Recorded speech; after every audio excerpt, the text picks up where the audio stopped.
കല്യാണം കഴിഞ്ഞിട്ട് ഇപ്പൊ കൊല്ലം കുറച്ചായി.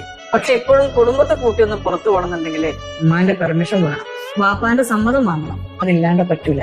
ഇനി ഇപ്പറഞ്ഞ സമ്മതം ഒന്ന് ചോദിക്കാൻ ചെന്നാലോ ഒട്ടും ഇഷ്ടമില്ലാത്ത പോലെ മുഖം കടുപ്പിച്ച് ഒരു പുറത്ത് സമ്മതിക്കാം.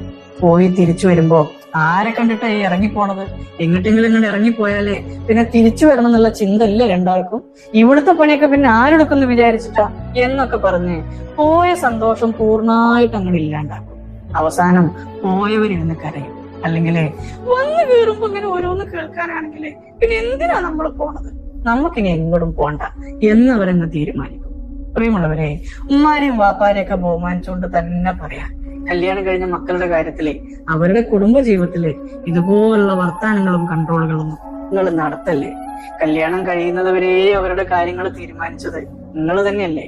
ഇനി അവരൊന്ന് തീരുമാനിക്കട്ടെ, അവര് ജീവിക്കട്ടെ.